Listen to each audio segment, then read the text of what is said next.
త్యాగాలు ఎవరివి భోగాలు ఎవరికి, త్యాగాలు ఎవరివి భోగాలు ఎవరికి, సచ్చి సాధించిన ప్రత్యేక రాష్ట్రంలో విగ్రహాలు ఎవరివో రేవంతు, విగ్రహాలు ఎవరివో రేవంతు, శాసనాలు ఎవరివో, శాసనాలు ఎవరివో రేవంతు, నాశనాలు ఎవరికో, శాసనాలు ఎవరివో రేవంతు, నాశనాలు ఎవరికో. జోహార్ తెలంగాణ మన వీరులకు.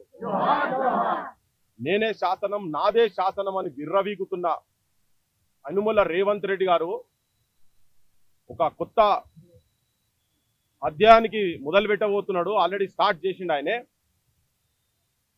అధికారికంగా అధికార లాంఛనాలతోటి ఇక్కడనే పక్కకు తెలంగాణ సంస్కృతికి అడ్డా అయినటువంటి తెలంగాణ కళలకు అడ్డా అయినటువంటి రవీంద్ర భారతిలో ప్రభుత్వ లాంఛనాలతో అధికారికంగా తెలంగాణ ఆత్మగౌరవాన్ని, తెలంగాణ అస్తిత్వాన్ని, తెలంగాణ ఉనికిని, తెలంగాణ కళలను, తెలంగాణ కళాకారుల జీవితాలను బాలసుబ్రహ్మణ్యం విగ్రహం కింద బొందబెట్టబోతున్నాడు.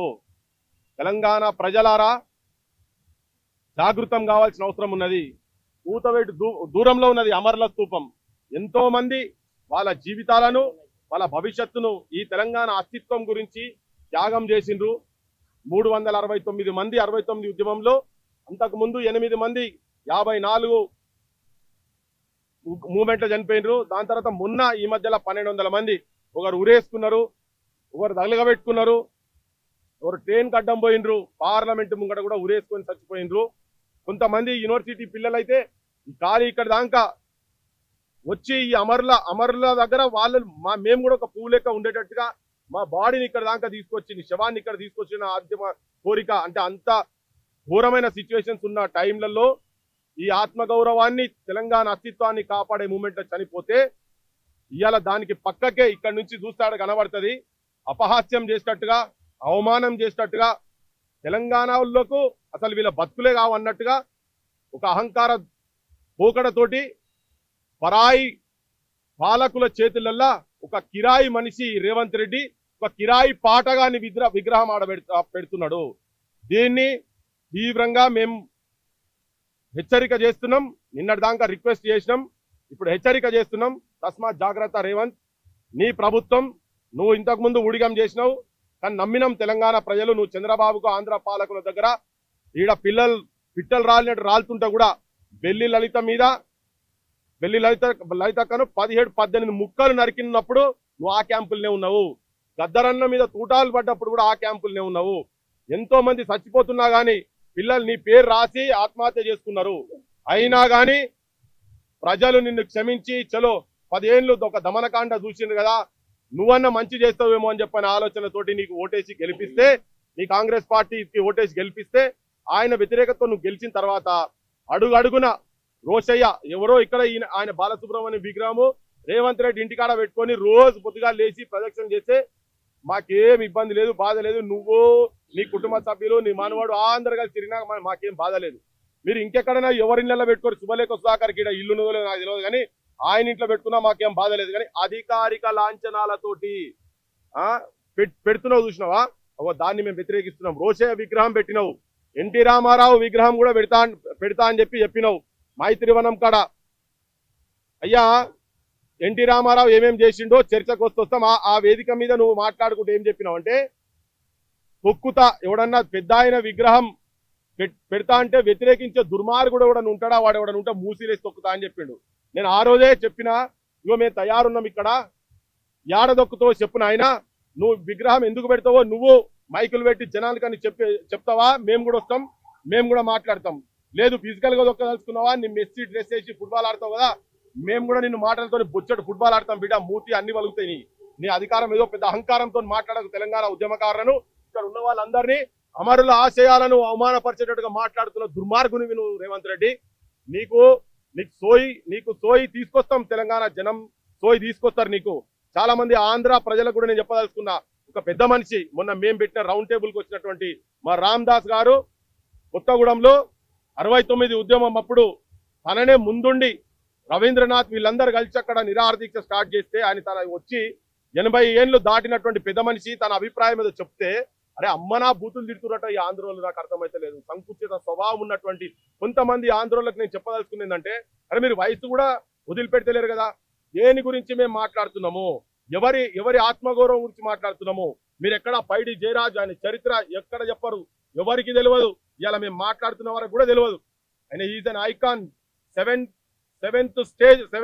ప్రైజ్ వచ్చింది ఆయనకు వరల్డ్ లో బాడీ బిల్డింగ్ ఛాంపియన్షిప్ లో.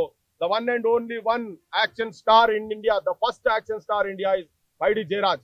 ఆయన సినిమా ఇండస్ట్రీ చెన్నైకి ఇక్కడ వస్తుంది కూడా ఆయననే కారణము. ఇప్పుడు నాగార్జునకు ఒక 10 ఎకరాలు 20 ఎకరాలు ఇప్పుడు ఇక్కడ ఫ్యూచర్ సిటీలో కట్టబెడుతుంది కదా, నాగార్జున నీ నాయనకి ఇక్కడ భూమి ఇచ్చింది చెన్నారెడ్డి. ఆ టైంలో పర్సీవ్ అయింది, ఇప్పించింది పైడి జయరాజు. ఇక్కడ మీ అందరికి ఎకరాలు ఇక్కడ భూములు ఇచ్చిండ్రు. ఇప్పుడు వీళ్ళందరూ పోయి మళ్ళీ ప్రత్యేక రాష్ట్రం అయిన తర్వాత ఆంధ్రాలో పోయి మళ్ళీ వాళ్ళకే ఇచ్చిండ్రు. అయ్యా మరి మా ఊళ్ళకి ఎందుకు ఇయ్యలే మీరు ఆడ 10 ఎకరాలు వైజాగ్ ఎందుకు? ఇక్కడ ఉన్నటువంటి మా మ్యూజిక్ డైరెక్టర్లకు మా డైరెక్టర్లకు మొట్టమొదటి పాట దగాపడ్డ తెలంగాణ వీరపుత్రులారా అని చెప్పి పాడినటువంటి ఆలోచించండి మేధావుల్లారా, అన్యాయం కాదా విద్యార్థుల్లారా, ఎన్ని ఏళ్ళు వెనకబడ్డ మన బతుకులు గడిచినాయి 40 ఏళ్ల గంజినీళ్ళ. మొట్టమొదలు క్యాసెట్ వచ్చినప్పుడు టిఆర్ఎస్ పార్టీ పెట్టినప్పుడు కూడా అవే పాటలతోని కరీంనగర్ ఇదంతా తిరిగింది. మా బొల్లెపల్లి మోహన్ లేమైనరు, వీరులారా వందనం, విద్యార్థి అమరులారా వందనం, మా త్యాగ ధనులారా మరిచిపోము మిమ్ము అనే పాట మ్యూజిక్ డైరెక్టర్ చేసినటువంటి మా అలా రవికి ఇస్తారా మీరాడ 10 ఎకరాలు? మా నల్గొండ గద్దర్కి ఇస్తారా? మీరు మీ జగన్ కు ఆయననే రాసిండు, భగత్ సింగ్ తో పోల్చుకుంటే ఆయనకు అంత సీన్ లేదు కానీ రాసి పాడిపించిండు. చంద్రబాబుకు మీకే కావాలి. ఇక్కడున్న నాయకులకు రేవంత్ రెడ్డి కూడా ఏ మీటింగ్ పోయినా 3 రంగుల జెండా పెట్టి అది లేని ఆయనకు సోయ ఉండదు. ఆయనకు ఆ పాటతోని లేపి ఆయనకు గద్దర్ నరసింహకు అరే ఎన్నడన్నా శాలువ కప్పిన ముఖం ఆయనకు కమర్షియల్ కావచ్చు వదిలేసాయి, కానీ మీకు మాత్రం చేసిండు కదా 10 ఎకరాలు ఇస్తావా? ఇట్లా ఎంతమంది మిట్టపల్లి సురేందర్లకు ఇస్తారా? ఎవరెవరికి ఇస్తారు చెప్పు? మా తెలంగాణలోకి మీరు 10 ఎకరాలు అక్కడ ఇచ్చిండ్రా? మీరు రోషయ్య విగ్రహం పెట్టేటప్పుడు కూడా చెప్పిన, క్లియర్ కట్ గా చెప్పిన, అయ్యా మీరు అధికారికంగా రోషయ్య విగ్రహం ఇక పెడుతున్నారు. ఆయన ఏమన్నాడు? సమైక్య రాష్ట్రంలో ముఖ్యమంత్రి కదా, మరి సమైక్య రాష్ట్రం ముఖ్యమంత్రి చెన్నారెడ్డి ఎన్ని విగ్రహాలు పెట్టినవాడా? మా అంజయ్య ఎన్ని విగ్రహాలు పెట్టినావు? మీ జాగాలకు వెళ్ళి ప్రధానమైన మంత్రి అయినటువంటి పివి నరసింహారావుది ఒక జిల్లా పేరు పెట్టినవా? మా చెన్నారెడ్డి గారి పేరు మీద ఒక జిల్లా పెట్టు. అరే సోయిలేని ముఖ్యమంత్రి, నీకు దమాకున్నదో లేదో మాకు అర్థమైతే లేదు. ఉండి చేస్తున్నావా లేక చేస్తున్నావా అర్థమైతే లేదు. నువ్వు కూస్తున్న కొమ్మను నువ్వే కొట్టుకుంటున్నావు. తెలంగాణ కోపాన్ని తట్టి లేపుతున్నావు. రక్తగీతమై రాసుకుంటది బిడ్డ. రక్తగీతంలా నువ్వు కరిగిపోతావు, నలిగిపోతావు, నాశనం అవుతావు. క్లియర్ గా చెప్తున్నాం మేము రాజకీయంగా. నువ్వు ప్రతిసారి నీ పైసల అహంకారంతో ఏదో జూబ్లీ హిల్స్ లా పైసలు పెట్టి నీ ముఖానికి నువ్వు రావా? పైసలు లేకుంటారా? నువ్వు ఆడ నిలబడుతావురా? మా ఊళ్ళని ఎవరైనా నిలబడు, మా బైరగానే నిలబెట్టి కూడా గెలిపిస్తాం. అందరిని ఎవరా? మా రామరెడ్డి బాయ్ ఎవరైనా వీళ్ళని నిలబెట్టి గెలిపిస్తాం. నువ్వు రా, పైసలు లేకుండా నువ్వు రా, జనం దగ్గరికి రా. రేపు భవిష్యత్తులో కూడా పైసలు లేకుండా మా ఊళ్ళ ఓట్లు మాకు వచ్చేటట్టు కూడా మేము ఆ ప్రయత్నం చేస్తాం. కానీ మేము చేస్తున్నటువంటి అంశాలు, లేవనెత్తున్నటువంటి అంశాలు, మా ప్రభాకర్ రెడ్డి గారి విగ్రహం ఎందుకు పెట్టరు? మా సుక్క సత్య గారి విగ్రహం ఎందుకు పెట్టారు? బాగా చెప్తారు కదా. బాలసుబ్రహ్మణ్యము చాలా ప్రోగ్రాములు చేసిండు. ఇక్కడ కాదు, ఆయనకు పాకిస్తాన్ లో కూడా నాకు కూడా అభిమానం ఉన్నారని చెప్పిండు ఆయన. అయ్యా కరెక్టే ఉండొచ్చు. మరి మా సుక్క సత్య గారు 4 రాష్ట్రపతులతో అవార్డులు తీసుకున్నాడు. ఆయన 4 రాష్ట్రపతులతో, 4 ప్రధానమంత్రితో అవార్డులు తీసుకున్నాడు. హైయెస్ట్ దేశంలో ఉన్నటువంటి సంగీతం సంబంధించినటువంటి 11 మంది ముఖ్యమంత్రుల దగ్గర తీసుకున్నాడు. అమ్మవారు పార్వతిరాని రాగం తీస్తే ఇట్లా పల్లెలు పశువులు అందరు నిద్రలకే లేచి కదిలినట్టు వస్తుండే తనెంబడి. అయ్యా మరి మా ఊళ్ళో ఇవాళ ఆడు ఉండొద్దా? మా మిద్దరాములది ఉండొద్దా? మా చిందు ఎల్లమ్మది ఉండొద్దా? వీటి గురించి మాట్లాడి మా దాశరథులు ఉండొద్దా? మా ముచ్చలెత్తన గారి అటువంటి వాళ్ళు ఉండొద్దా?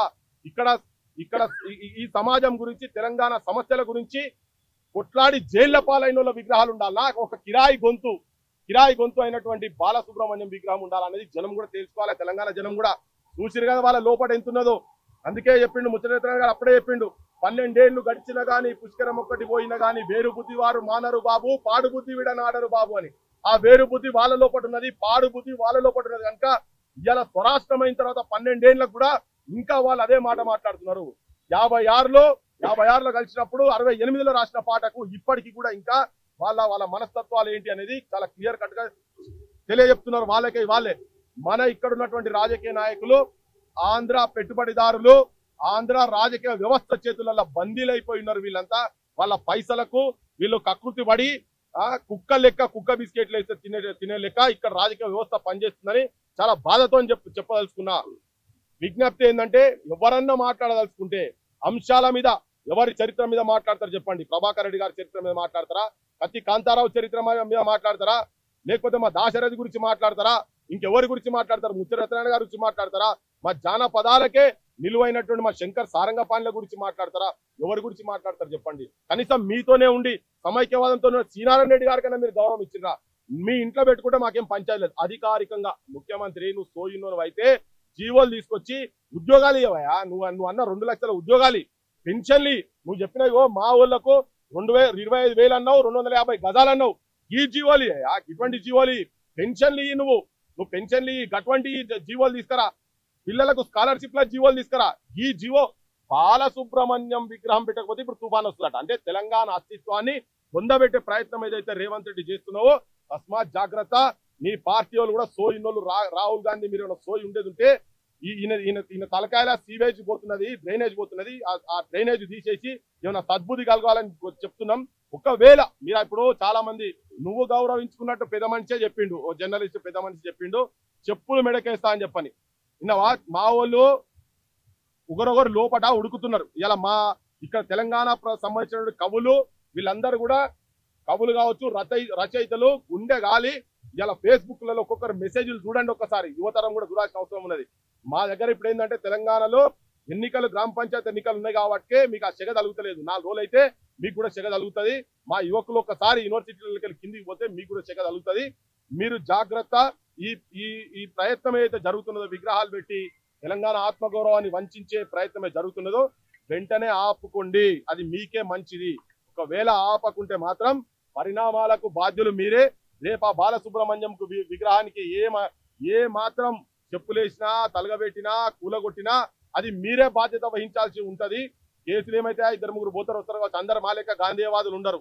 కొంతమంది తలకా తిరిగిన వాళ్ళు ఉంటారు. పెద్ద మనిషి 70 ఏళ్ళ పెద్ద మనిషి చెప్పిండు, ఆడికొచ్చి చెప్పులు మెడకేస్తామని చెప్పిండు. ఇప్పుడు ఒక పెద్ద మనిషి చెప్పిండు నేనే ముందుంటా కూలగొట్టే దాంట్లో. ఏం చేస్తావు? తనని తీసుకుపోయి 6 నెలలు జైలు పోతారు కావచ్చు. ఇక తననే ముంగడ పెడతాం. ఇక ఇటువంటి వాళ్ళని ముంగడ పెట్టి చేపిస్తాము. కానీ ఒకటే గాంధీవాదంలో మేము అడుగుతున్నాము, మీరు బంద్ చేయండి గవర్నమెంట్ కు. రేవంత్ రెడ్డి కూడా సోయిలేని రేవంత్ రెడ్డికి తెలంగాణ వాదం తోటి ఉన్నటువంటి అప్పుడున్నటువంటి కాంగ్రెస్ ఎంపీలకు కూడా విజ్ఞప్తి చేస్తున్నా, చెప్పండి ఆయనకు. లేకపోతే ఇక్కడ మీరు మాత్రం భూస్థాపితం అవుతాం. ఇక్కడ ఇంకొక విషయం ఏంటంటే తెలంగాణనే సర్వం అనుకొని చెప్పుకున్నటువంటి రాజకీయ పార్టీలు కూడా ముందు పడతలేవు. వాళ్ళు కూడా జాగ్రత్త. ఇంకొక 2 రోజులు టైం ఇస్తాము. దాని తర్వాత మీ మీద కూడా మాట్లాడతాం. ఎందుకంటే మైత్రివనంలో విగ్రహం కాడ ఈయన కూడా మా కేటీఆర్ సాబ్ కూడా చెప్పిండు, నువ్వు విగ్రహం పెట్టుడైందా, నేను కూడా పెడతా అని ప్రెస్ మీట్ పెట్టి నేను కాంచే విగ్రహం పెడతా అంటుండ. ఆయన ఓ తీసుకుమారుతో అంటే 25 కుమార్తో లెక్కన్నది. ఇక ఆయన పోయి బీజేపీ రేపు వస్తారు కదా మేము బంగారు విగ్రహం పెడతామని. మాకు తెలియదు అదంతా. బీజేపీ వాళ్ళు కూడా ఈ ప్రాంత అస్తిత్వం గురించి మీరు మాట్లాడాల్సిన అవసరం ఉన్నది. కమ్యూనిస్టులు మాట్లాడాల్సిన అవసరం. ప్రజా సంఘాలు బయటకు వచ్చినాయి. చిలికి గాలివాన్ అవుతుంది, తుఫాన్ అయింది. ఆ తుఫాన్లో మీరు కొట్టుకోపోవద్దని చెప్పి రాజకీయ వ్యవస్థ కూడా నేను విజ్ఞప్తి చేయాల్సి. Thank you.